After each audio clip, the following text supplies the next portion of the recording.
Haha, moleque! Fala galera, beleza? Esperando a galera, vamos esperar a galera entrar. Enquanto isso, vou colocar um copo d'água ali rapidex pra gente começar, beleza?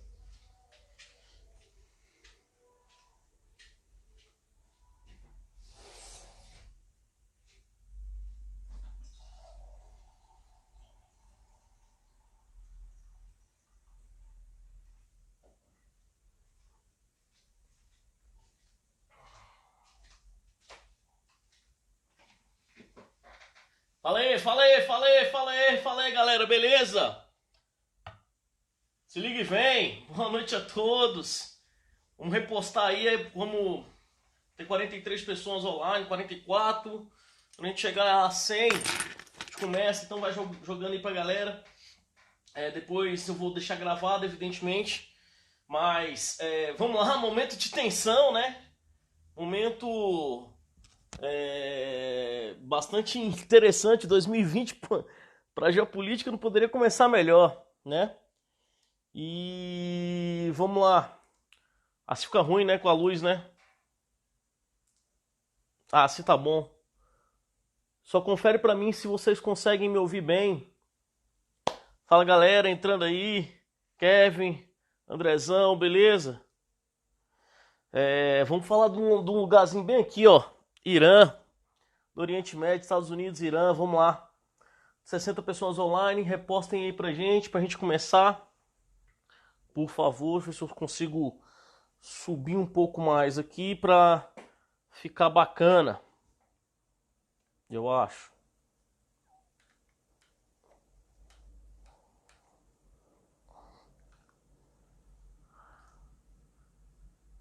Aê, galera. Vambora, tá chegando, tá bombando. Todo mundo me perguntando hoje mais cedo. E aí, Flávio, é a Terceira Guerra Mundial? Calma, calma, calma, que a gente vai brincar, bater um papo sobre isso, beleza?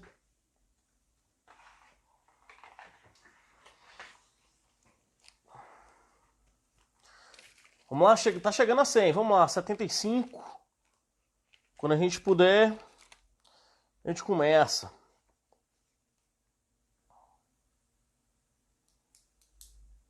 Desde já vou indicando um materialzinho pra vocês, dois, na verdade, tá? Um filme chamado Argo, né? Dirigido e produzido pelo Ben Affleck, tá? E um material que é muito interessante, sobretudo para quem estiver entrando no terceiro ano aí, que é e pro Enem, né? Um material chamado Persepolis, tá? Bacana pra caramba. Uma história em quadrinhos, bem legal. Pode crer? Vamos lá, tá chegando a 100, no 86. Tá divulgando pra galera. E aí? Ô Marcelo, tudo bem? Christopher, meu camarada. Ali é o Ike de Fênix, né, meu ídolo. Vamos lá.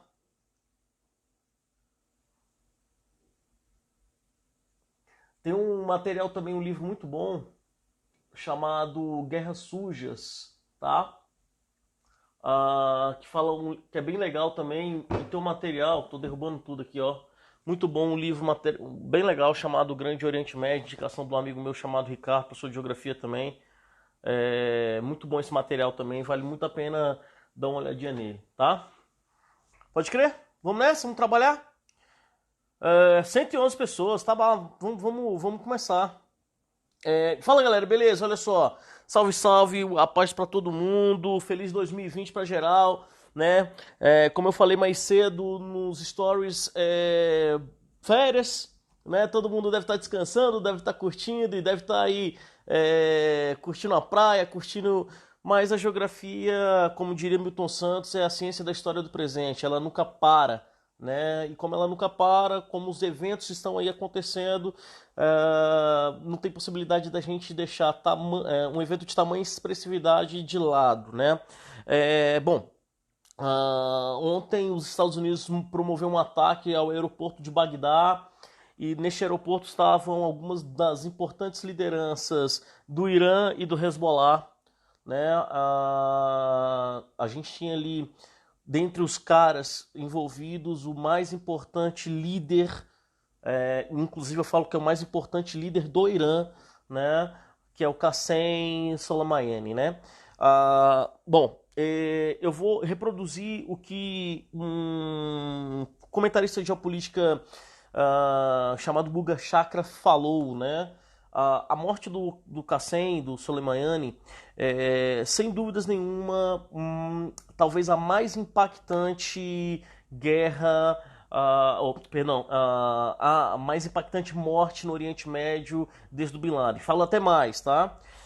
O impacto geopolítico dela é muito maior do que o impacto da morte do Bin Laden. Afinal de contas, o Bin Laden, como sabemos, era líder de uma organização terrorista, coisa que o Soleimani, apesar da acusação, inclusive de hoje, do discurso do Donald Trump sobre esse assunto, ter reverberado, apesar disso, o Soleimani ele tinha um caráter institucional, né? E a gente vai falar um pouco sobre esse processo todo, tá? Bom, antes de mais nada, a gente está falando de um país que vive hoje, moçada, sob tensão constante, tá? O Irã é o segundo maior país do Oriente Médio, só perde para a Arábia Saudita, com quem ela tem uma rivalidade histórica bastante acentuada, inclusive bastante reverberada no momento atual, no contexto atual. Tá? O Irã é um grandíssimo produtor de petróleo, está entre aí 5, 6 maiores produtores de petróleo do mundo, né? Controla parte do Golfo Pérsico, do escoamento de petróleo do Golfo Pérsico, de onde sai mais ou menos entre 30% e 40% do petróleo que abastece o mundo, né? Ou seja, é uma questão também bastante significativa. Então a gente vai entrar nesse contexto: aumento do preço da gasolina, aumento do preço do petróleo a nível mundial, tá? O Irã é um grandíssimo produtor de gás natural, segundo maior produtor de gás natural, que interessa demais a China. Firmaram acordos há pouco tempo atrás aí com a China sobre esse assunto, sobre a questão do gás. Então, bom, é bastante complexa a situação, e é um país que ousou literalmente, né? Aí é como tô falando como país, né? Não é só como uma entidade étnica, não é só como um grupo que ocupa um determinado espaço. Não, o Irã como país ousou bater de frente com os norte-americanos. Historicamente, o Irã são considerados os famosos bad guys, né? Os meninos maus do Oriente Médio, porque num belo dia resolveu pegar o bumbum dos Estados Unidos e fazer de bola de futebol, ou futebol americano. Ou seja, sai daqui porque não é isso que nós queremos de estrutura geopolítica ou política para o nosso país. Bom, até aí, tudo bem, a gente conhece um pouco dessa história. O que a gente precisa compreender? Vamos lá. O Irã, moçada, já foi um grande parceiro dos Estados Unidos. Aliás, eu sempre brinco dizendo isso, e eu falo, para quem já foi meu aluno, eu falo isso em sala com bastante ênfase, né? Em geopolítica, o inimigo do meu inimigo é meu amigo. Ou seja, num dado momento histórico em que a gente tem pós-Primeira Guerra Mundial, os Estados Unidos apoiou grandes movimentos revolucionários no Oriente Médio, inclusive movimentos no Irã, né? Inclusive movimentos que defrontavam contra a imposição dos mandatos de dominação, por exemplo, dos britânicos, né, ali naquela região. A partir da década de 20, 1925, a gente tem a dinastia do Shah Reza Pahlavi, né? Aliás, do Khan, né? Que é o pai, depois vem o filho, né? Da dinastia dos Pahlavis, né? Que depois adotam o termo Shah, né? Como se fosse um rei, que significa mais ou menos rei persa, né? Deixando um pouquinho de lado, um pouquinho da identidade persa, apesar de, né? E um pouquinho dessa identidade persa está diretamente ligada a um processo de modernização promovido pelos Shahs, a ideia de democratizar as ações de consumo, né? Enfim, de permitir a entrada das multinacionais, de globalização da economia, etc, etc, etc. Tanto é que os Estados Unidos, por exemplo, é o primeiro país do planeta a produzir dentro do Irã uma universidade, né? Então, a primeira universidade do Irã é uma universidade, perdão, sobretudo ligada para a área de saúde, produzida pelos Estados Unidos. Entretanto, a partir de 1953, aliás, em 53, nós tivemos ali um começo de alguns conflitos dentro do Irã, né? O Mohammad Mossadegh, por exemplo, que era um médico que inclusive era visto muito mais de pijama do que de qualquer outra coisa, porque vivia doente e tal, dizia estar doente, né? Defendeu uma ideia que já reverberava dentro do Oriente Médio com bastante significância, né? Lembre-se que na década de 50 é a década que a gente tem o desenvolvimento do panarabismo, ou seja, desse nacionalismo árabe. Entretanto, vale ressaltar, e eu preciso que vocês entendam isso, que o Irã é o único país não árabe daquela região, é um país persa, de origem persa. Sacou? Então, isso tudo gera um conjunto de conflitos de ordem política, de ordem social, de ordem econômica, etc, etc, etc, de ordem étnica, cultural, enfim, linguística e tal. Só que o movimento de pró-nacionalismo ganha força também no Irã com Mossadegh. E aí vale um primeiro ponto. O Irã é o primeiro caso de golpe de Estado promovido pelos Estados Unidos no Oriente Médio, arquitetado pela CIA, já em 1953, com a morte do Mossadegh. E aí os chás se aproximam cada vez mais dos Estados Unidos ao ponto, meninos, por exemplo, de proibir o uso de elementos culturais do Islã, como, por exemplo, a burca, o hijab, etc, etc, etc. Então, tanto é que é muito comum, se você fizer uma pesquisa simples aí agora no Oráculo, no Google, né? Você vai lá pesquisar mulheres iranianas antes da Revolução. Você vai ver fotos de mulher iraniana muçulmana de biquíni, de mini saia, mostrando cabelo, maquiada, né? E aí isso tudo vai gerar dentro do Irã um imbróglio, uma série de conflitos em relação ao quê? Primeiro, a gente está perdendo a nossa identidade cultural em nome de uma lógica de consumo que não nos afeta, ou que não nos gera benefício, né? Na visão da maior parte da população. Ganha força aí movimentos socialistas, mas ganham força também movimentos religiosos. Dentre eles, os movimentos comandados pelos xiitas, os ayatolás. Um desses caras, já vivendo nessa lógica de ebulição evidenciada no mundo árabe, com as guerras árabes israelenses, com o estopim, com o problema gerado com a guerra de Yom Kippur, que é o chamado choque do petróleo, os Estados Unidos passam a agir de forma mais intervencionista no Oriente Médio, promovendo golpes de Estado, por exemplo, que elevou ao patamar de presidente do país o Saddam Hussein lá no Iraque. E em 1978, os Estados Unidos declara, no governo do Jimmy Carter, declara a incapacidade do Irã de gerir a sua própria segurança, não contendo assim as famosas manifestações revolucionárias. Bom, de pouco adianta tudo isso, tá? Vou disponibilizar assim, de pouco adianta tudo isso, né? E a revolução já estava ganhando muita força. O Ayatollah Ruhollah Khomeini é chamado de volta, né? Estava exilado em Paris e é chamado de volta para promover a manifestação e essa revolução. E essa revolução a gente vai chamar de Revolução Iraniana.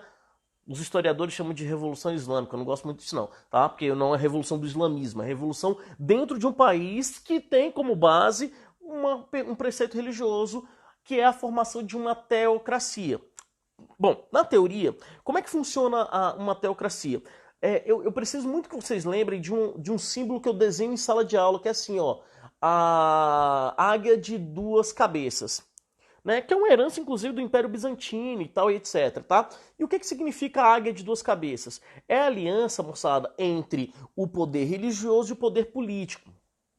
No islamismo, poder político e poder religioso eles não estão completamente desassociados. Ao contrário, eles comungam entre si. E foi o que aconteceu no Irã. O golpe de Estado que gerou a Revolução de 79, retira do poder o Shah, e coloca no poder o Ayatollah Khomeini. O Ayatollah Khomeini lidera um projeto que tinha como lema morte aos americanos, ou morte à América. E nesse processo todo, o que, que os Estados Unidos faz? Começa a armar o seu principal inimigo, porque Irã e Iraque tinham ali uma disputa em relação à abertura, à entrada do famoso Golfo Pérsico. O Iraque, inclusive, tem poucas saídas para o Golfo Pérsico, o Irã comanda grande parte do Golfo Pérsico. E aí, grande parte de uma lateralidade do Golfo Pérsico. E aí tem um grande barato desse processo todo que é, para mim, também deveras interessante.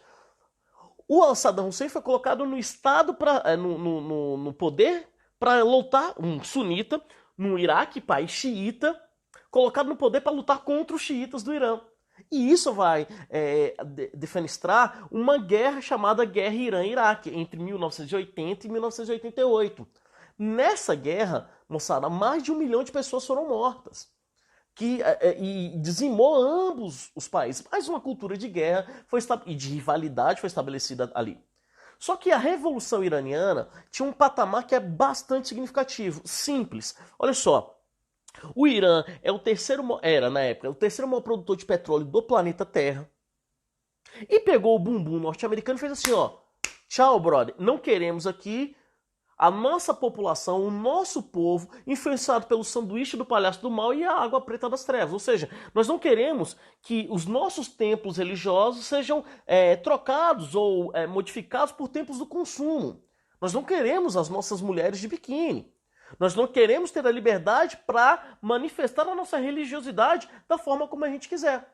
Bom, de certa forma, os Estados Unidos um pouco que deixou isso também, porque era melhor os radicais religiosos no poder, na visão norte-americana, do que os socialistas.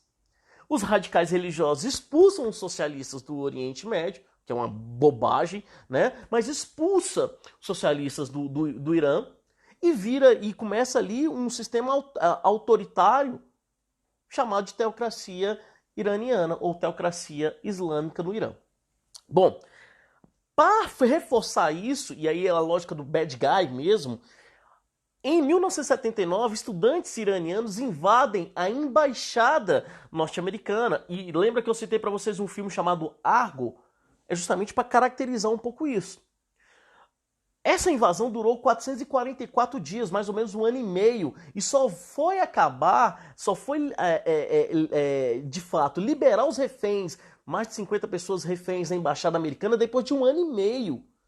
Só que a partir disso, uma série de sanções econômicas ao Irã foram fundamentadas. Sanções violentas, sanções políticas. O Irã ficou completamente isolado do mundo, vivendo uma guerra que só foi findada a partir de uma intervenção maciça da Organização das Nações Unidas. E aí o Irã, isolado do mundo, com a União Soviética em declínio, com a China que não era tão forte, se viu refém do quê? Da ampliação de problemas sociais graves, etc, etc. Entretanto, mesmo assim, o sistema dos ayatolás garantiram um desenvolvimento humano ao Irã que é maior do que o do Brasil. O Irã está na frente do Brasil, por exemplo, no que tange a questão do IDH. Ponto. Até aí as tensões continuaram bastante significativas, até que em 2001 a gente tem o famoso ataque ao World Trade Center. Lembre-se que o inimigo do meu inimigo é meu amigo. Só que esses inimigos às vezes se tornam, que porventura eram amigos, se tornam inimigos novamente. É o caso de quem? Guerra do Golfo, Saddam Hussein. A Guerra do Golfo Pérsico, ela tem um elemento fundamental nesse processo. Que elemento é esse? O Saddam Hussein sunita foi atacado por quem? Pela família Saud sunita e pelos Estados Unidos. Só que desde a década de 70, os Estados Unidos promovem uma série de intervenções lá, formando milícias, promovendo ataques, golpes de Estado, etc, etc, e promovendo guerras. Uma dessas milícias ficou famosa porque ela passou a agir lá no famoso Afeganistão, liderada por um cara chamado Osama Bin Laden. E esse tal Osama Bin Laden, que morava na Arábia Saudita na Guerra do Golfo, fica revoltado com os Estados Unidos e a Arábia Saudita por conta dos ataques ao sunita Saddam Hussein. Moral da história, ele é expulso da Arábia Saudita, vai para o Sudão e lá estrutura e começa a fazer parte de uma organização terrorista, né, que eu chamo de Rinodê, né, chamado Al-Qaeda. E a Al-Qaeda passa a ter como alvo quem? Os Estados Unidos. E quem era alvo do Irã? Também os Estados Unidos. Só que o Irã não tinha grupo terrorista, mas passou a ter força em grupos rebeldes que lutavam contra os Estados Unidos, dentre os quais um muito importante na Guerra Civil Libanesa, que é o Hezbollah. E Hezbollah que tinha como alvo também um Estado apoiado pelos Estados Unidos dentro do Oriente Médio, chamado Estado de Israel. Então Hezbollah passou a promover uma série de eventos contra o Estado de Israel e a Al-Qaeda passou a atacar símbolos americanos.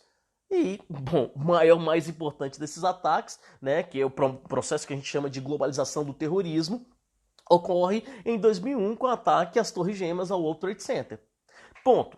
A partir do ataque ao World Trade Center e ao Pentágono, enfim, ataque de 11 de setembro, nós temos um paralelo ali bastante importante, que é a formação da doutrina Bush, ou seja, a doutrina que é responsável pelo combate ao terrorismo, né? A guerra ao terror, né? E os Estados Unidos e o Bush elege o que nós chamamos, meninos, de eixo do mal. O que é o eixo do mal? Um grupo de países que faziam parte de um eixo que apoiava o terrorismo a nível global.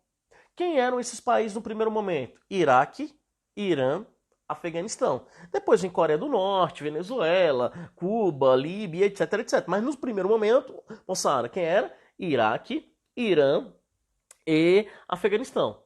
Bom, ataque ao Afeganistão, a gente começa a ter uma série de intervenções diretas dos Estados Unidos, né? Ataque ao Afeganistão, inclusive, com apoio da comunidade internacional. O ataque ao Iraque, não.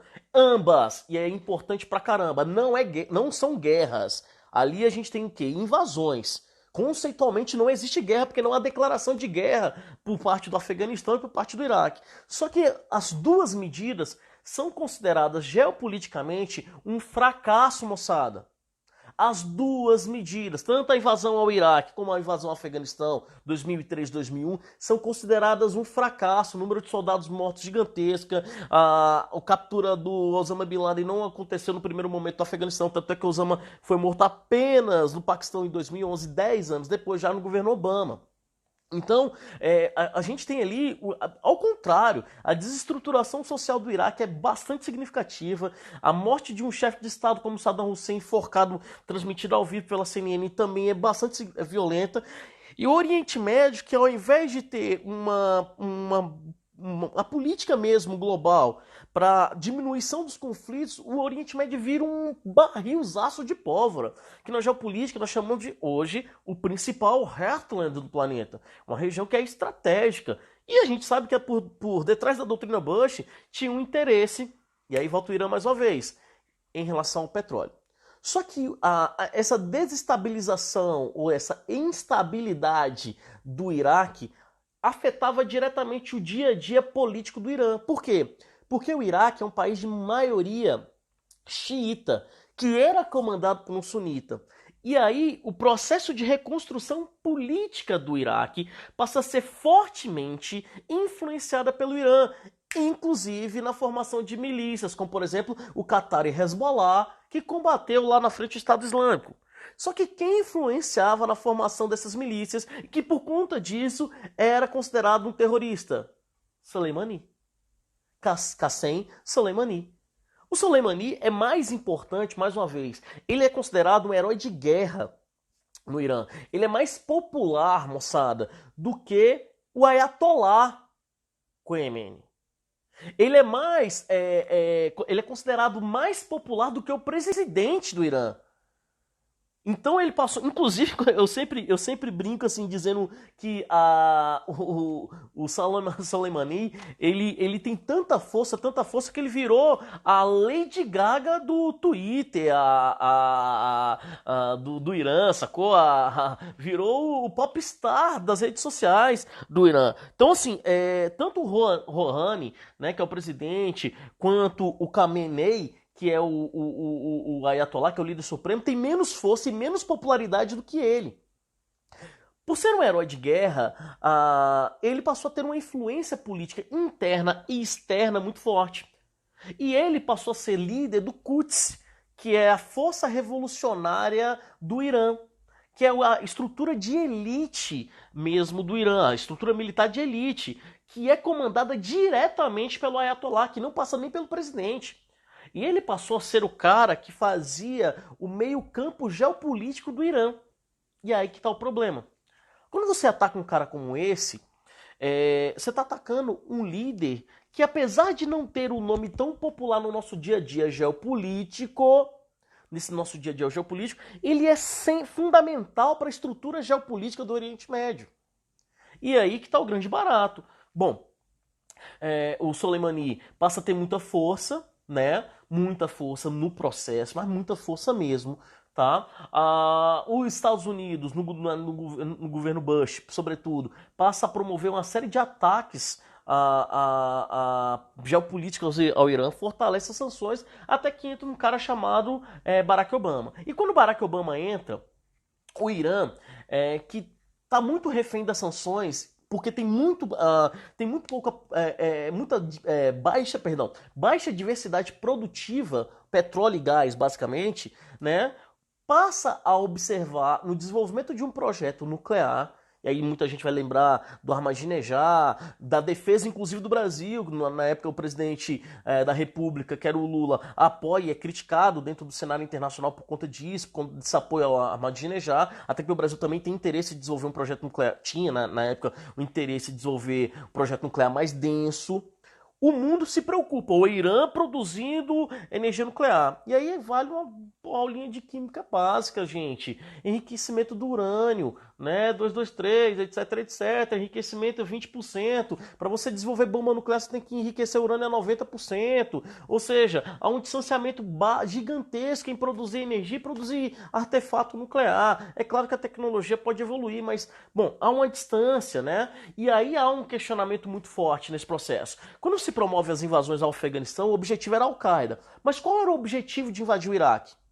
Segundo o Bush, o Iraque tinha armas de destruição em massa. Nunca encontraram não encontraram arma alguma, né? Que o Iraque apoiava terrorismo. Nunca apoiou terrorismo, pelo menos no que se sabe. Então você tem um problema ali grave, velho, que não há justificativa. Até porque os Estados Unidos recebeu o veto do Conselho de Segurança das Nações Unidas, que ele mesmo criou nessas invasões. Ou seja, a instabilidade estava proposta. E quem é o fiel da balança ali naquele processo? Você tem 3 países que podem definir direcionamentos geopolíticos no Oriente Médio. Quais são esses 3 países? Israel, a Arábia Saudita e Irã.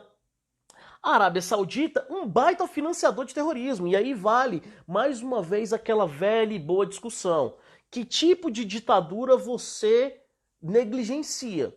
Toda ditadura é ruim, todo sistema autoritário é ruim. Só que nós, no Brasil, negligenciamos que a Arábia Saudita, uma ditadura das mais violentas, sanguinárias do planeta, é a maior financiadora de terrorismo do mundo. E aí que está o grande barato do processo. Financiadora de terrorismo que não é combatida pelos Estados Unidos. Por quê? 6% do PIB norte-americano, 6% do PIB norte-americano comandado pelos sauditas. Sacaram? Só que o Irã que é o inimigo. Bom, nessa instabilidade toda, nesse certame todo, o Irã começa a ganhar ou angariar apoio de alguns países. Você tem a China ascendendo, você tem a Rússia voltando ao cenário geopolítico e pressiona os Estados Unidos, que em 2015 assina um acordo chamado Acordo Nuclear do Irã.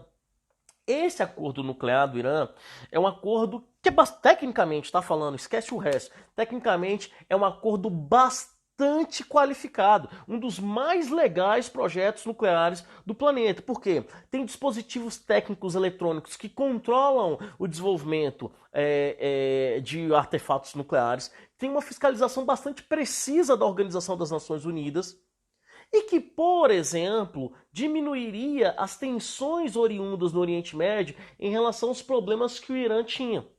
Tanto é que o Iraque, né, o Obama começa a versar com as possibilidades de retirada de tropas, né, o Iraque começa a caminhar até que em 2018 2016 assume o Donald Trump. E o Trump ele passou a desenvolver uma política totalmente contrária à do Obama. né? Vejam aí a questão aliás, a gente vai chamar isso de hot power. Tem uma frase do Obama que eu acho bastante legal. E olha só, o Obama não é limpo não, tá? Eu sempre brinco dizendo o seguinte, a morte do Soleimani é um atentado, é um assassinato. Ponto. É um assassinato, beleza? Só que presidente norte-americano assassino é pleonasmo. Porque todos, gente, e aí vejam, não o presidente em si, lembre, né, do contexto geopolítico, né? Todos os presidentes norte-americanos, inclusive o Barack Obama, são responsáveis por ataques à humanidade que são absurdos. E aí vejam, senhoras e senhores, Primavera Árabe. Primavera Árabe. O Barack Obama é responsável, nada mais nada menos, pela criação do Estado Islâmico, inclusive com apoio. Então você tem uma questão ali que é bastante significativa, tal. Então um documentário bastante legal, pautado no livro de um jornalista norte-americano que ganhou um Pulitzer, chamado James Scarry, chamado Guerras Sujas, The Frost, né? Bastante legal esse material, bastante legal mesmo. Vale a pena dar uma olhada sobre a maior crise humanitária de todos os tempos. Quando a gente leva em consideração o final do século XX e o século XXI, que é a crise do Iêmen. Mais de 1 milhão de pessoas passando fome no país desse tamaninho, a Arábia Saudita massacrando, e aí você tem o desenvolvimento de uma nova Guerra Fria. Vou salvar, galera. O que a gente tem ali, meninos? A gente hoje tem uma Guerra Fria entre Irã, da Arábia Saudita, Israel e Estados Unidos dentro do Oriente Médio. O Irã apoia essas milícias lá na Síria, apoia essas milícias lá no Iêmen e apoia essas milícias no Iraque. E a Arábia Saudita massacra essas milícias, Israel massacra essas milícias, Estados Unidos massacra essa milícia. Tudo por uma questão muito simples, o controle de recursos naturais, o controle de rotas comerciais, que naquela região é bastante significativo. Bom, o que acontece? Em 2018, o Trump rompe com esse acordo. E ao romper com esse acordo, que é o acordo nuclear, ele promove uma série de sanções violentíssimas ao Irã. Essas sanções violentíssimas, inclusive, estava diretamente ligada à proibição, vejam só, a proibição de venda, de compra, perdão, de petróleo por parte dos aliados dos Estados Unidos do petróleo iraniano. Só que o Irã controla ali um estreito no Golfo Pérsico chamado Estreito de Hormuz. Ou seja, moçada, 40% do petróleo do planeta passando por ali. E aí, velho, a gente vai ter um problema, né? Se o Irã decidir responder ao ataque do Soleimani, por exemplo, fechando o Estreito de Hormuz, ponto, disparada do preço de petróleo, quinta, sexta crise do petróleo, sei lá como que a gente vai quantificar isso. Mas calma, eu vou chegar no petróleo ainda, tá? Tem uma questão que é bastante significativa. Não se matou um terrorista. O Trump hoje e o Mike Pompeo, que é o secretário de segurança, ministro de segurança lá do Trump, né, manifestaram de uma forma bastante forte, firme, que matamos um terrorista. Ponto. Mais uma vez, cuidado, tá? Quando o Trump fala um troço desse, ele não tá nem aí para as consequências que isso pode gerar. Eu acho, sinceramente, e aí eu quero já desmistificar uma parada. A galera tá falando, uma terceira guerra mundial. Calma, calma. A terceira guerra mundial para acontecer, Flávio, inclusive Flávio, defendo a ideia de que um terceiro conflito de ordem mundial acontecerá a partir do Oriente Médio. Ponto. A partir do mundo subdesenvolvido ou, inclusive, do próprio Oriente Médio. Mas eu acho que não é o caso ainda, porque para isso acontecer, você precisa ter um número de nações envolvidas bastante significativa. Mas isso pode ser o estopim? Sim, ponto 1. Ponto 2. O Irã tem condições para isso? Aí eu acho que não. E aí a gente pode ter o desenvolvimento, moçada, de um termo, grava esse termo no coração, na vida, na alma, tal, que assim, a gente vai chamar de proxy war, tá? Que são as guerras por procuração. O que a gente pode ter ali, e que eu acho que vai acontecer? Uma série de guerras, como foi a Guerra do Vietnã. A Guerra do Vietnã foi uma proxy war. A Guerra do Vietnã, na verdade, moçada, é uma guerra entre Estados Unidos e União Soviética, usando o Vietnã como ambiente para tal. É mais ou menos isso que vai acontecer ali no Oriente Médio. Irã e Estados Unidos combatendo um ao outro através de outros ambientes, que pode ser o Iraque, que pode ser a Síria, que pode ser inclusive a Arábia Saudita. Sacaram? Então, essas guerras por procuração são genuínas, são típicas desse tipo de conflito. E isso é importante pra caramba. Sim, tipo a guerra que a gente teve no Império Austro-Húngaro. Então são chamadas proxy war, né? As guerras por procuração. Ponto. A partir disso, o que a morte do Soleimani pode trazer? Primeiro, já houveram críticas bastante significativas do governo da China. A China tem um acordo com o Irã, de exploração do gás natural do Irã, e a China, veja só pra mim, olha só comigo aqui, ó. A China não admite retroceder nos seus acordos. Ela é silenciosa, ela é discreta, ela é bastante importante nas ações.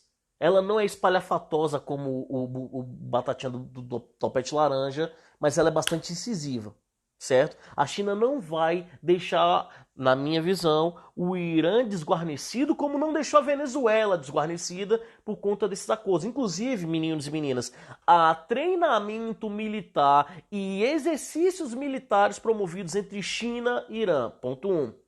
Ponto 2.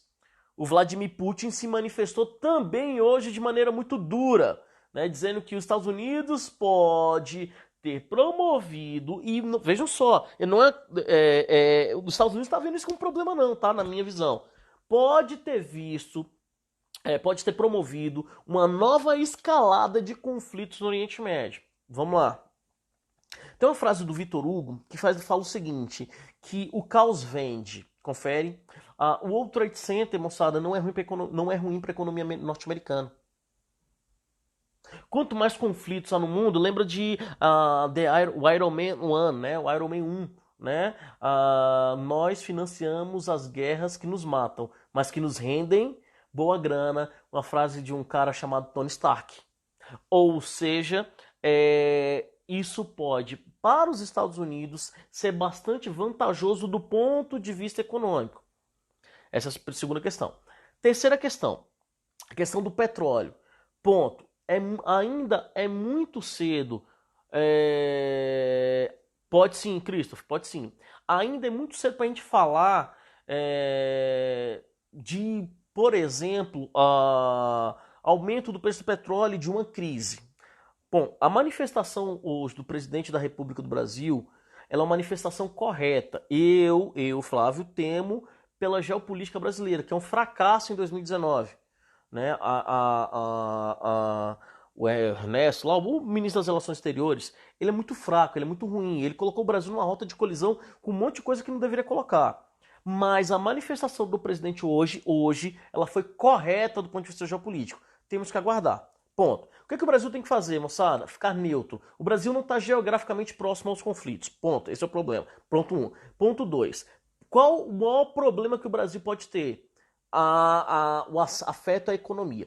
O Irã é grande produtor de petróleo. Se o Irã não está exportando seu petróleo, o que acontece? Menos petróleo no mercado, lei da oferta e da procura, o preço do petróleo vai subir. Hoje nós já tivemos uma alta de 4%, tá? Tá em 68,6 dólares o preço do barril Brent, tá? Chegou a 70, mas parou ali no 68, né? Então, primeiro, o preço do petróleo. O preço do petróleo, moçada, só afeta tudo na sua vida, tudo. Não é só gasolina, não. É plástico, é produção energética, é produção de tudo que você imaginar. E aí, velho, a gente pode ter um problema grave com a nossa inflação, e aí os economistas do mundo estão preocupados com isso, porque 2020 aparentava ser economicamente, não socialmente, mas economicamente, um ano mais leve. Para os neoliberais isso deve ser muito bonito, né? Um ano mais leve para a economia, um ano mais otimista, acho que é o termo mais legal para a economia. Só que aí já começa no dia 2 uma porrada dessa. E aí o que acontece? As bolsas de valores, os economistas do mundo todo estão desesperados. Hoje eu vi mais cedo a galera de Dow Jones, vi a galera de Pequim, todo mundo desesperado, não sabe o que acontecer. E aí que está o grande barato. O que esperar desse ator? Não sei. Eu não sei o que esperar do Irã. É muito difícil você prever. Uma coisa é fato. Tanto o Ayatollah quanto o presidente do Irã se manifestaram com a seguinte palavra, com o seguinte termo, nos vingaremos. Nos vingaremos, nos vingaremos. Ou seja, brother, ponto. O Irã não vai ficar quieto. Esquece disso. Apesar de eu achar que a melhor atitude agora, e eu tô falando a parada assim, há uma pressão popular gigantesca. A população, tô falando que o Soleimani é, é um dos caras mais importantes do Irã, velho. Se não for o mais importante. Então, em termos de popularidade, é claro que isso vai gerar uma ebulição interna. E medidas vão ser tomadas. Quais? Não sei. Mas o correto é o Irã dar uma segurada. Ponto. Para evitar uma contraofensiva norte-americana. Porque aí uma contraofensiva norte-americana poderia desencadear uma parada muito mais ampla, muito mais tensa, muito mais complicada. Beleza? Então, ponto. O efeito no Brasil, direto, tá? O aumento do preço do petróleo. Inclusive o aumento do preço da gasolina, do diesel, do gás, né? Essas paradas que a gente quase não tem importância para a nossa vida, né? Mas aumento da importação do plástico, da borracha e de uma série de outras questões, né? O aumento do consumo do custo do alimento. Então, tem coisa pra caramba envolvida nisso. Então, a gente pode ter, em função disso, o desencadear de um novo conflito, tá? E de problemas macros do ponto de vista econômico, tá? Então eu acho que o Irã não vai revidar no primeiro momento, mas prometeu se vingar.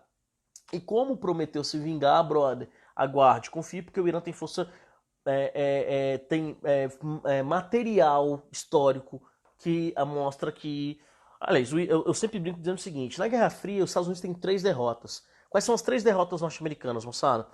Revolução Cubana, Guerra do Vietnã e Revolução Iraniana. E até hoje, por isso que os caras são considerados bad guys, né? Os caras são considerados meninos maus porque o pau quebra lá.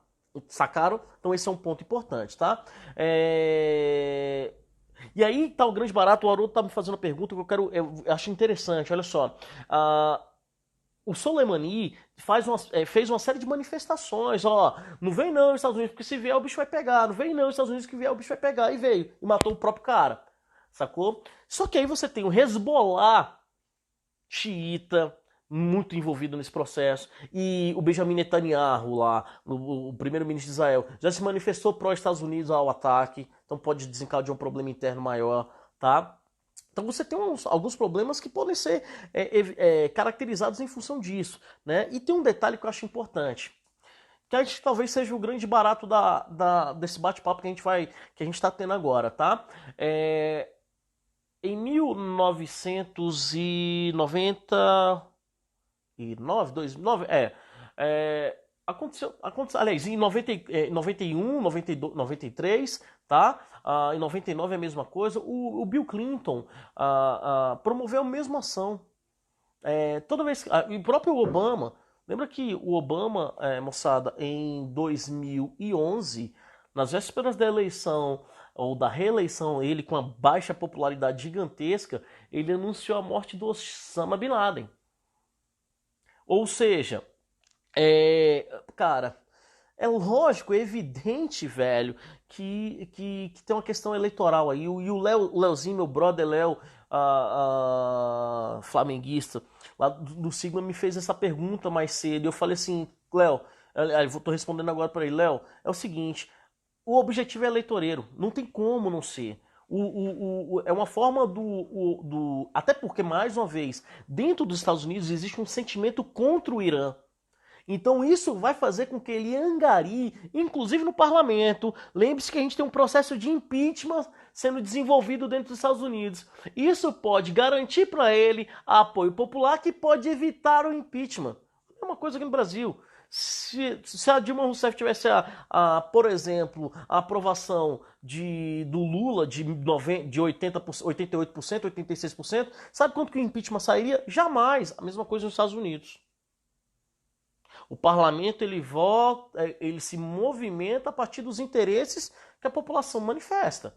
Então, há um objetivo aí eleitoral? Evidentemente que sim, moçada. Não tem como os Estados Unidos, o Trump, tem um establishment por trás. E o ideal é que um republicano fique 8 anos nessa rotatividade de poder que eles tanto versam lá nos Estados Unidos como algo positivo para a democracia. Sacaram? Então, bom, aí é um objetivo eleitoral. O que isso pode desencadear? Um conflito em grande escala? Ainda não. Olha só como é que é interessante. Os Estados Unidos está tão preocupado com o que fez que mandou todo mundo embora do Irã. Todos os americanos que estiverem no Irã saiam. Isso é tanto é que a decisão é do próprio Trump, tá? A decisão de ataque é direta do Trump, tá? 2. Franceses já se manifestaram, galera. Se tiver oportunidade de sair, saia. Os alemães, mesma coisa. Ou seja, cara, a escalada de conflito, de tensões, só aumentou. Nós podemos estar próximo de uma coisa muito tensa. Uma terceira guerra mundial? Não. Na minha visão, não.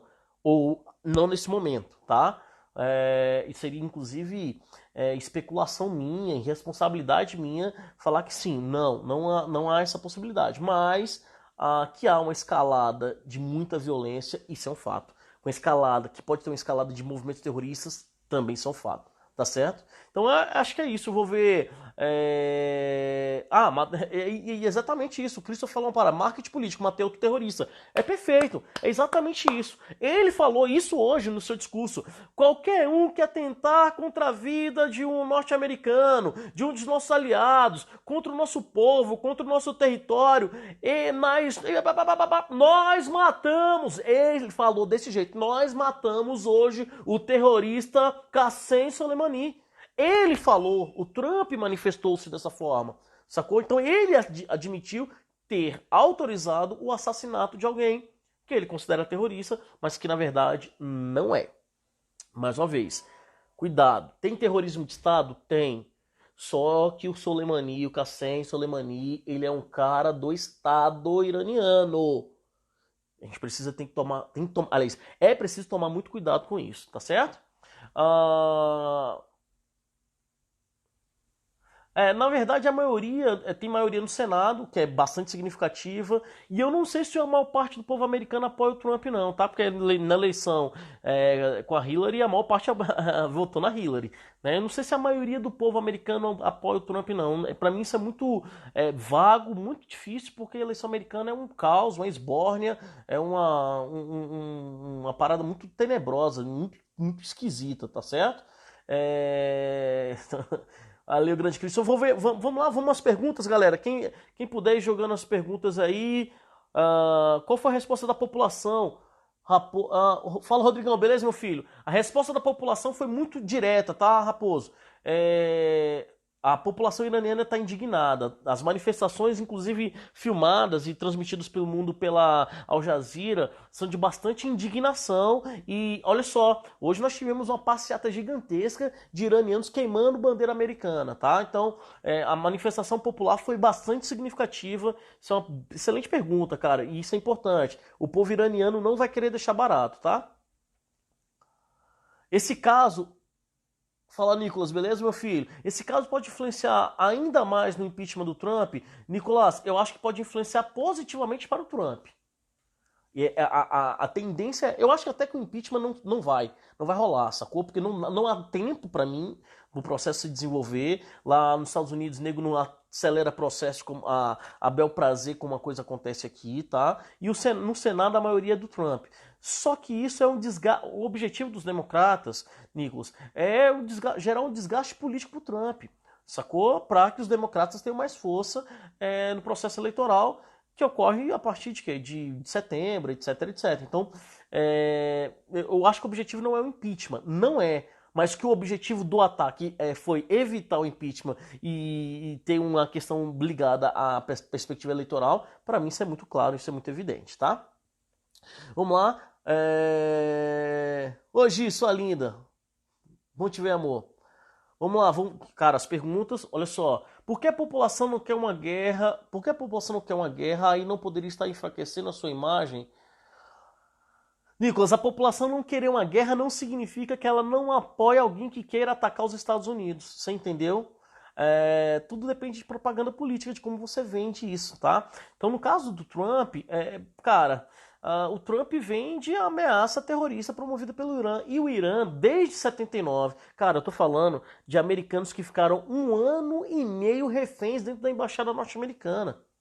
Cara, é tempo pra caramba. É tempo pra caramba. E olha só, o estupim pro ataque do Trump hoje ocorreu dia 27 de dezembro, quando um grupo de milicianos ou de manifestantes iraquianos invadiram o perímetro da embaixada norte-americana no Iraque, em Bagdá. É isso que motivou o Irã e para os Estados Unidos. Isso é motivação iraniana, isso é motivação do Soleimani. Então, o Irã não é bem visto dentro dos Estados Unidos, é visto como um inimigo pela população norte-americana, sacou? Raposo, vou me apresentar dia 13. Devo desmarcar ou fugir? Pode desmarcar ou fugir é ótimo. Vai se apresentar, brother. Porque o exército não tem dinheiro nem para pagar munição, nem para pagar sua roupa. Então pode ir com tranquilidade, pode crer. Além do marco político, qual foi o outro motivo para o assassinato? Teoricamente, a ameaça que o Soleimani gera dentro do Oriente Médio, sobretudo a força política que ele tem no Iraque, tá? Ele provavelmente seria responsável pela escolha da próxima liderança iraquiana. Então esse é um ponto bastante significativo, tá? Possível terceira guerra? Não, já acho muito improvável. Acho que esse conceito de terceira guerra, eu acho que dificilmente a gente vai ter, a não ser que haja algo muito extraordinário acontecendo no planeta. Eu acho que se acontecer, sai do mundo subdesenvolvido, mas eu acho que é pouco provável, tá? Otávio tá aqui mandando essa. Oi, Pri, feliz aniversário, cara. Manda um beijo pro Tavim. Ele é lindo. Tavim, um dos melhores professores de geografia dessa cidade. Ninguém entende geografia do Brasil como o Tavim, velho. Vamos lá. Qual o posicionamento da Rússia? O posicionamento contrário à posição, ao ataque promovido pelos Estados Unidos. Tá, Gabi? Então mais ou menos essa perspectiva, tá? Os Estados Unidos vão esperar a ação do Irã? Sim, eu sempre uso, Dioguinho, eu sempre uso a seguinte expressão: agora a bola tá com o Irã. Entendeu? É como se o próximo passo desse jogo de xadrez fosse dado pelo adversário. Então os Estados Unidos mexeu o peão, tá esperando agora a ação ou deu cheque, tá esperando a ação do Irã agora, tá? Putin poderia estar com o telefone vermelho na mão nesse momento? Com certeza, Christopher. O Putin está com a ação pronta, né? Inclusive, se for necessário, apoiar o Irã. Até porque, olha só, por que a Rússia é tão forte? Do ponto de vista da diversidade produtiva, a Rússia tem problemas gravíssimos. A Rússia produz algodão, a Rússia produz gás natural e petróleo. Ponto. E é isso. Por que a Rússia é tão forte ainda? Porque a Rússia ela controla muito da infraestrutura, sobretudo da Ásia. Então, uma grande parte dos gasodutos e dos oleodutos da Ásia foram construídos pelos soviéticos. E muitos deles estão no Oriente Médio. E é em função disso e aí é um detalhe importantíssimo, é em função disso que a Rússia não permitiu que os Estados Unidos invadissem a Síria. Porque a Síria sempre foi um grande aliado da Rússia no escoamento de petróleo. E aí é uma outra questão importante. A Rússia, na Síria, ajudou a combater o Estado Islâmico. E acabou com o Estado Islâmico na Síria. Só que quem acabou com o Estado Islâmico no Iraque, isso já é referendado pelos pensadores da geopolítica, não foi os Estados Unidos, como o Trump ajuda a vender com a morte dos Hezbollahs, né? Quem acabou com o Estado Islâmico dentro do Iraque, que o Estado Islâmico são grupos rebeldes dos dois países, quem acabou foram as milícias do Haqqari Hezbollah, apoiadas por Soleimani, que é o líder militar, ex-líder militar iraniano. Então veja, a situação é muito mais complexa do que a gente pensa. E a Síria não vai, eu acho que a Rússia não vai deixar, isso barato, saca? Eu acho que é muito difícil que a Rússia deixe acontecer algo que possa atentar contra a sua estrutura de logística, de escoamento produtivo ali, tá certo? Tá mais perto do Irã, até por conta da guerra comercial com a China, né? A Rússia e a China estão muito mais próximos do Irã hoje, politicamente, do que mais próximo dos Estados Unidos. Aliás, bicho, a doutrina do Trump, lembre-se, amigos, olha só, nós vivemos uma escalada de nacionalismo, tá? Steve Bannon, essa lógica do pauta antiglobal, globalismo, né? Essas bobagens que a galera começou a desenvolver aí sem ter estudado muito. E aí a gente tem um problema grave em relação a isso. Porque toda vez que o nacionalismo ele ganha força no planeta, o conflito também ganha. E é só você lembrar que na década de 30 nós tivemos a ascensão pós-crise de 29, a ascensão do nacionalismo, Hitler, Vargas, Mussolini, Franklin Delano Roosevelt, Stalin, etc, etc. Veja no que deu. Tem, econômica, tá? IPL, eu não sei quem é IPL. Economicamente, sim, mas eu acho que geograficamente muito difícil, a não ser que a gente cometa bobagem e não duvide disso. Pelo amor de Deus, não duvide disso, porque cada pérola que a gente solta geopoliticamente aí, a não ser que a gente cometa bobagem de se manifestar de forma que não seja neutra. O que a gente tem que fazer? Cara, Estados Unidos e Irã que se resolvam. Não deveria ser assim. O Brasil, a posição da ONU hoje é muito clara. O Antônio Guterres condena o ataque norte-americano, que é o secretário-geral das Nações Unidas, né? E o Brasil sempre foi de uma geopolítica do diálogo e não da violência. Então, em outros tempos, o Brasil se manifestava contra os Estados Unidos, que é o que deveria acontecer. Mas a gente sabe que o Brasil é alinhado, o Brasil lambibota hoje os Estados Unidos, e isso não vai acontecer. A gente, se tirar uma radiografia da cintura do Donald Trump, tem, enfim, a galera pendurada lá, sacou? Cara, complexo. A hora que você quiser, Cris. Porra, moleque, a hora que você quiser.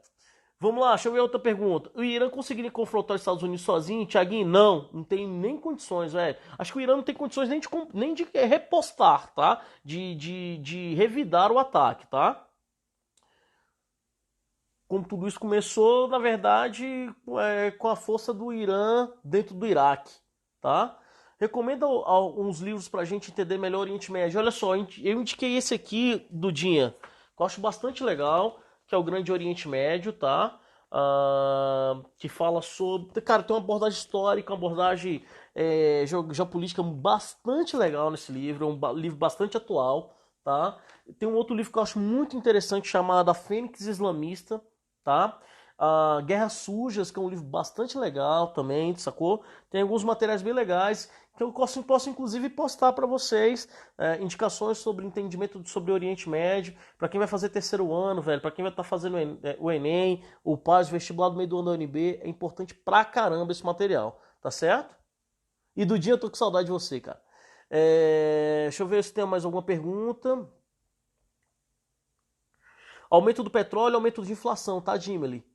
Se o petróleo aumenta, o consumo aumenta, o preço para consumir aumenta, o preço dos produtos aumenta, então pode preparar que aí vai no bolso. Inclusive, por exemplo, se a gente tiver uma crise hídrica, aí que ferrou mesmo, porque quando a gente tem crise hídrica, a gente passa a usar termoelétrica, e quando a gente usa termoelétrica, petróleo e gás, carvão, sacou? Não seria bom para o Brasil se manter neutro e se beneficiar de ambos os países, assim como lá fizeram? Na verdade, Tiaguinho, aí eu vou manifestar o que o Flávio acha geopoliticamente. O Brasil sempre foi uma liderança na geopolítica. Nós tivemos caras importantíssimos na nossa história, né? Celso Amorim, nós tivemos Josué de Castro, nós tivemos Oswaldo Aranha, nós tivemos Barão de Rio Branco. Não, cara, a nossa linhagem geopolítica de diplomatas é bastante significativa, né? Bom, a gente se manifestar não é ruim. O problema é se manifestar sem base, saca? É se manifestar sem nenhum tipo de conhecimento da geopolítica. Eu vou repetir para vocês com bastante carinho. Geopolítica não é brincadeira. No começo do ano, a gente falou que tinha interesse de transferir a capital de israelense de Tel Aviv para Jerusalém, transferir a embaixada brasileira de Tel Aviv para Jerusalém. Velho, isso criou um problema com os árabes do tamanho do universo. Então, cara, geopolítica é coisa séria, geopolítica é dinheiro, geopolítica é meio ambiente, geopolítica é recurso, geopolítica é conflito, geopolítica é questão social. Então, cara, não tem como a gente ter aventureiros nisso. É uma coisa tão séria que pode desencadear, vejam, uma série de problemas. Lembre-se que o Trump é um outsider, mas ele tem lá por detrás dele uma estrutura que é violenta. O establishment, a estrutura de poder que está por detrás do Trump é gigantesca, que faz com que ele tenha, saca? Tô nem aí pra essas tais ações, ou para tais consequências, sacaram? Então é bastante preocupante essa situação, e claro, velho, o Brasil não tem condições nenhuma de entrar no imbróglio em relação a isso. Deveria se manifestar diplomaticamente, contrário ao ataque, mas não é isso que vai acontecer. André, Flávio, eu não te conheço, mas peguei a sua live por indicação de uma ex-aluna sua. Tenho o mesmo pensamento que você, e assim vai dar. Eu acho que o Irã não deve revidar, André. Eu acho que o Irã deve ter buscar artifícios diplomáticos para resolver a situação. Mas deixa eu aproveitar e falar do André e agradecer a galera que soltou a live aí, que indicou, cara, sensacional. Um número de pessoas aí na live bastante significativo. Mas deixa eu falar uma parada que eu acho que é bastante. E faltando 28 segundos para terminar. É, Lembra-se que o povo do Oriente Médio eles não são acomodados do ponto de vista político como nós. Eu acho que a tendência é uma tendência, sim, de embate. Não deveria ser, mas eu acho que é assim que vai acontecer. Beleza? Fala, Marcão, deixa eu ver. Acabou, galera. Calma que eu já. Vamos lá, galera. Tô voltando pra live agora porque o Instagram tem um limite, né? E aí de 1 hora e tal. Depois eu vou postar no IGTV, tá? Esse material vai estar aí mais 24 horas para quem quiser dar uma olhada e tal. Enfim, desculpa ter caído aí. Marcos, pô, perdi um monte de perguntas, gente.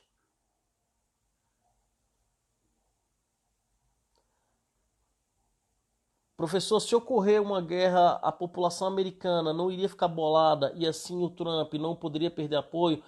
Eu acho que sim, mas mais uma vez, Nicolas, é, é difícil, tudo depende da propaganda, tudo depende de como que a coisa é divulgada dentro dos Estados Unidos, né? Eu acho que o Trump arrumou essa questão para angariar apoio mesmo, né? Mas eu não sei se a população americana é favorável à política belicista, não. Entretanto, eu sei que a população norte-americana tem uma relação de bastante, como é que se fala? Bastante repulsa mesmo aos iranianos, por conta das consequências da Revolução Iraniana, tá? Pois é, o pessoal tá falando que teve outro ataque agora no Iraque. Eu vou dar uma olhadinha já já, tá? Acho que não, acho que não poderia, não precisava, não afetaria o Brasil não, tá? Acabou de entrar um grande amigo meu geógrafo aqui, um dos gênios da geografia de Brasília, o Fernando Espíndola, meu famoso brother Pato Roco. Ele cita uma questão que eu trabalhei com vocês mais cedo no vídeo, que eu acho bastante significativa. Que, mais uma vez, são as proxies war, né? Ou seja, as guerras por procuração. Guerras, conflitos em outros ambientes com grupos fundamentalistas que podem afetar consideravelmente aquela região, tá? Marcão, seu lindo, beleza? É possível que chegue ao ponto de acontecer outra tragédia como o de setembro? Aí sim. A Gabriele, eu acho que sim, tá? Eu acho que um ataque terrorista de grandes proporções é diferente de uma guerra, tá? Isso sim, eu acho que pode acontecer. Eu acho, inclusive, que é uma tendência bastante significativa que isso ocorra, tá? Deixa eu ver se tem mais alguma pergunta. Os pontos petrolíferos que o Irã tem no Golfo Pérsico são um bom ponto de contra-ataque ao Irã? Ou você acha que o Irã... Cara, Bela, olha só, amor. Deixa eu te falar uma parada aqui. Eu fiz essa contagem no mapa, tá? Eu trouxe aqui, eu tenho aqui pra vocês. Não sei se vai dar pra vocês enxergarem. Aqui tá o Irã, beleza? Acho que vai dar pra vocês enxergarem. Bem aqui tá o Irã. Não sei se vocês estão conseguindo enxergar. Aqui, ó. Aqui é o Irã. Aqui é o Golfo Pérsico. Aqui é o Estreito de Hormuz, tá? Só que aqui, ó, nos arredores do Irã, dos dois lados, tanto no Paquistão quanto no Afeganistão, Iraque, Arábia Saudita, cara, nós temos mais de 100 bases militares norte-americanas. Ou seja, eles não precisam nem de zonas de produção de petróleo para isso. Eles já têm a zona, o lugar para utilizar para explorar, sacou? Então acho muito difícil, tá? A saída, só Rodriguinho, as saídas dos trabalhadores franceses, alemães e americanos afeta diretamente a economia do Irã. Afeta na lógica do consumo, sim, afeta, Rodrigão. Eu só acho que esses postos podem ser substituídos por outros iranianos, tá? Fala, Mateuzinho, beleza? Eu acho que no futuro próximo, a ascensão das empresas de automóveis elétricos como a Tesla ou as 40 e poucas empresas do tipo que tem na China pode diminuir o poder dos OEM? Pode, cara. Eu acho que é uma tendência isso acontecer. Entretanto, veja, em setembro do ano passado, a Saudi, né, a empresa petrolífera da Arábia Saudita foi afetada com ataques lá nas suas usinas e o preço do petróleo deu uma subida, né? Então, cara, por enquanto eu acho que ainda é muito inconsistente a força, a gente imaginar que a automação elétrica vai gerar um efeito de diminuição da força dos conflitos ou das tensões por conta de petróleo, tá? Ou de gás, ou de qualquer coisa do gênero, tá? Chega de geopolítica, vamos tomar. Vamos, Fernando, vamos sim. Uma hora eu quero fazer uma live contigo, cara. O Fernando hoje está no setor público, né? Levando geografia aí pra galera das escolas públicas, sobretudo as escolas rurais. Mas é um gênio da geopolítica, é uma honra ter você aqui, meu velho. Beleza? Qual grupo terrorista que atua no Irã? Não tem grupo terrorista, Mendes, fala Mendes. Não tem um grupo terrorista que atua no Irã. Você tem o Quds, que é a força revolucionária do Irã, que é a guarda de elite, mas é uma força institucional. No Irã, galera, o Irã é um dos países mais seguros do planeta. É incrível dizer isso, né? Dentro do Irã as coisas funcionam, é uma ditadura, um sistema autoritário, mas as coisas funcionam relativamente bem, tanto é que o Irã tem um IDH melhor do que o do Brasil. O Irã está em 74º, se não me engano, já teve 69º, né? Então o Irã tem um IDH melhor do que o do Brasil. Sacaram? Então, ou seja, a qualidade de vida lá não é ruim. O problema do Irã hoje é a economia. Por quê? Sanções econômicas promovidas pelos Estados Unidos, que inclusive motivaram Soleimani a fazer o quê? A promover uma série de ações geopolíticas, ações de formação de grupos de milícias ali no Iraque para combater os Estados Unidos ou combater a influência americana naquela região. Sacou? Aparentemente, a figura muito importante morreu no ataque agora. Eu não sei, eu não tô vendo a imagem Ticaco 9, eu não sei. Me fala o que aconteceu aí, que eu vou entrar, fazendo a live aqui pra vocês. Tô fazendo no meu celular e aí não tô atento ao que tá rolando na TV, mas vou ver agora. Lembrando, tá, que o segundo na linha sucessória do Hezbollah também morreu, né? Um outro líder importante das milícias iraquianas morreu, então acho uma questão bastante significativa. Não morreu ninguém, saca? Meninos, não que qualquer morte não seja importante, mas morreram 3 caras bastante importantes, sendo que o cara mais importante do Irã morreu. Só isso. Eu só tô falando do cara mais importante do Irã, o Qassem Soleimani, só é o cara mais importante da política iraniana. Só isso. Só isso. Ele não tem o destaque do Romanei, do presidente, ele não tem o destaque do Ayatollah, do líder supremo, mas ele é o cara mais influente do Irã, externo e internamente. Ele é o cara mais popular. Né? Então, na rua, é ele que é chamado. As redes sociais do cara. Né? Depois procurem aí, não sei se como é que estão agora, se está disponível, tá? Mas ele é um dos caras mais populares do país, sem dúvidas nenhuma. Tá? Deixa eu ver aqui. A Bela perguntou: o Bolsonaro se pronunciar não tem o poderio bélico para opinar. Acho que o Brasil tá saf. Não, por incrível que pareça, o presidente do país tomou a única atitude que ele tinha que tomar. Vamos aguardar para ver as próximas ações para tomar alguma posição. Tomara que não fale bobagem, né? Tomara. Acho difícil, né? Porque, enfim, metralhadora de bobagem, né? Mas assim, sobretudo porque o nosso ministro das Relações Exteriores, ele é um cara bastante complexo, preocupante do ponto de vista da geopolítica. Mas a posição do Brasil hoje foi muito correta e é assim que tem que ser neste primeiro momento, tá? Qual o problema do governo? Temarco, qual o governo, meu filho? Me fala aí. Matheus está fazendo a seguinte pergunta: existe a chance do Irã fechar o Estreito de Hormuz para forçar negociações de apoio com outros países? Matheus, pra caramba. Eu só acho que o Irã não deveria fazer isso agora, porque isso pode defenestrar uma questão bastante complexa para o Irã. Porque aí você tem a Arábia Saudita, você tem Israel, você tem Inglaterra, França, Itália, Austrália, Japão, todo mundo. Japão tem poder militar, mas sim, você tem todo mundo ali que depende de 40% do petróleo do mundo passa pelo Estreito de Hormuz. Só 40% do petróleo do mundo. Então, bom, eu acho bastante complexo. Não seria a atitude do Irã. Agora, o que o Irã pode fazer? Pode. Inclusive, voltar a ter uma série de conflitos ali no Shatt al-Arab, né? Aquela região leste do Oriente Médio, tá? Não, eu acho que o Irã, Gabi, não vai deixar barato, tá? Os Estados Unidos está preparado para o contra-ataque. Eu não sei se a população norte-americana está. Entendeu? Porque bom, vamos lá. Pensando do ponto de vista do Irã, esse tipo de ataque não vai ser um ataque direto. Tipo assim, vou enviar aviões para bombardear. Não, não vai, cara. O Irã não vai ser idiota de entrar numa guerra que é desproporcional pra caramba. Eu tô falando, o poderio bélico norte-americano é infinitas vezes superior ao do Irã. Não é assim. Eu acho que essa guerra vai ser uma proxy war, mais uma vez. Uma guerra de procuração, tá? Safe, eu tô ligado que é sal. Curto prazo, Temarco. Eu acho que é guerras, que conflitos, a fortalecimento de conflitos ali naquela proximidade, sacou? Titi, fala Marcão, beleza, meu velho? Saudações, meu irmão, meu amigo, meu chefe, moleque que eu gosto pra caramba, meu coordenador lá no COC. É isso aí, deixa eu ver se tem mais alguma coisa. O Marcão tá preparado para receber o contra-ataque. Aí, Marcão, tô perguntando se você vai aguentar o contra-ataque lá naquela terra de Yankees miseráveis. Se você vai aguentar aquele lugar, a bomba vai cair em cima de você. Não, tô brincando, gente, Deus me livre. Ô, Dudinha, que saudade, meu amor. Saudade demais, tá fazendo muita falta, tá?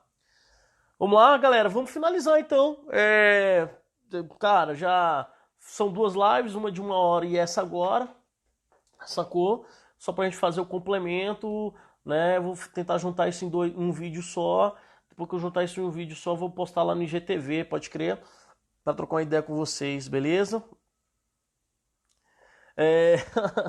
A Bela tá falando assim, Marcão, o Flávio merece bonificação por essa live, hein? Só acho. Já falei isso pra ele, velho. Mas, pô, os caras não me valorizam. Não, brincando, velho, tô sacanagem. Olha só. Fala, Dedé, beleza, meu filho? Professor André Dantas, geografia também, meu camarada, meu brother. Bom te ver aqui, meu velho. A pergunta que não quer calar, você acha que o Gabigol fica? Meu Deus do céu. Não sei, velho. Desesperado por causa disso já. Vamos lá, Diogo. A crise do petróleo aqui no Brasil vai ser parecida com a greve dos caminhoneiros? Eu acho que não. Não, porque não é crise de abastecimento que vai gerar. Quem vai sofrer com isso são os pobres e a classe média, né? Porque vai pagar mais caro pelo produto. Só isso. Só isso não. Tudo isso, né, Dioguinho? Carita.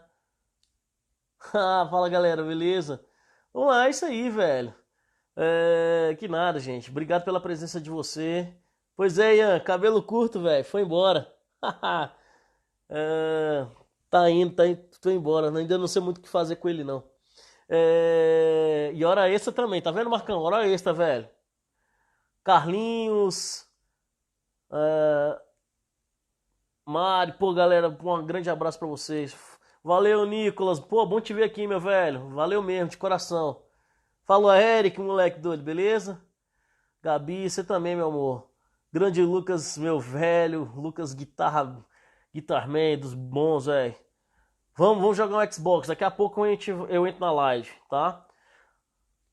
Vai, e fala, grande Ian. Bom te ver, meu filho. Quanto tempo, hein, velho? Tá tudo bem contigo? Tudo na paz? Tudo na tranquilidade? Valeu, galera. Um salve pra todo mundo, galera. Bora tomar uma breja. Eu não bebo, gente. Eu sou um cara de Deus.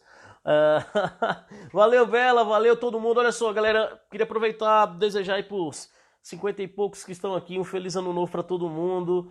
Um ano de 2020 sensacional para vocês. Muito obrigado pela presença hoje. Pô, tava lotado, né, na primeira hora e eu fico feliz demais. Pô, no meio das férias, a galera aí disponibilizando para ouvir um pouquinho do Flávio, um pouquinho de geopolítica e, pô, fico feliz pra caramba de ter vocês aqui. E que o 2020 do Flávio seja recheado de vocês. E, pô, muito obrigado mesmo de coração pelo carinho de sempre, pela amizade, pela camaradagem. Fiquem na paz, aguardemos cenas dos próximos capítulos. Divulguem a live pra mim, repostem pra mim, pra aqueles que ainda não puderam ver. Eu vou deixar ela disponível mais 1 hora, mas vou deixar também disponível aí no GTV. Assim que eu postar, eu divulgo pra geral, tá certo? Então, pô, fico feliz pra caramba com a presença de todos. Um beijo no coração de todo mundo, galera. Fiquem na paz. Vamos lá. Terceirão é nóis, Igueira. Terceirão é nóis, velho. Vamos lá. E esse assunto vai ser muito tratado no terceiro ano por mim, pelo mestre Edvan Rodrigues. Beleza? Anderson Franzoian, meu camarada, parceiraço lá de época de Projeca, muito bom, velho. Grande Brenda, meu amor. Caraca, velho, muito legal, velho, muito legal. Vou deixar a live salva assim, Belo, vou deixar, tá? Vamos lá, velho. Tamo junto, tamo junto. Helena, Bruno Dias. Ah, Bruno, você acha que a galera tá preparada para ataque comandado por Jesus? Ah, moleque, aí eu quero saber. Esse ano aguarde o Flamengo, velho. Beleza?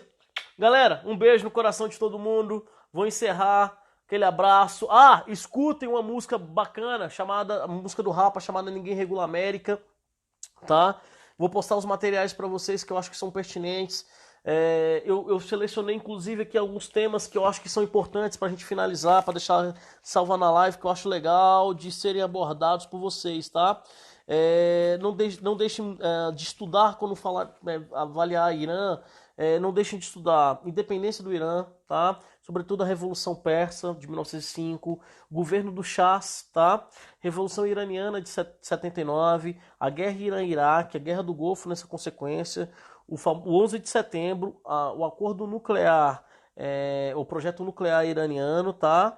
A formação do eixo do mal, né? O Irã como um dos elementos do eixo do mal, e o ataque ao Soleimani, né? Bom, esses são os tópicos mais importantes. E é isso, galera. Um beijo, amo vocês. Fui! Beijo, feliz ano novo pra todo mundo, hein? Juízo, cuidado com o fígado e vamos nessa! Fui, galera. Abraço pra todo mundo. Valeu! Tô, Marco, tô preocupado pra caramba com a gestão financeira do Flamengo. Aliás, eu não gosto da diretoria do Flamengo, não. Eu acho que ela. E aí, um pontinho, tá? O Flamengo é um clube com função social, tá? Que a nossa diretoria jamais se esqueça disso. Preço de ingresso, acessibilidade, pagamento de indenizações e etc, etc, etc. Beleza? Fala, Isma. É que a gente tá no fuso horário diferente, meu camarada, mas tô finalizando aqui. Mas tá aí gravado aí, meu velho. Tá gravada, beleza? Guigui. Fala, grande Eric, grande historiador. Isma, grande professor de arte. Tá aí gravado, galera, pra vocês. Era aula, pô, era aula, era aula. Era aula. Irã versus Estados Unidos, ou Estados Unidos versus Irã. Beleza? Bom, um beijo, galera. Valeu, fiquem na paz. Tamo junto. Fui!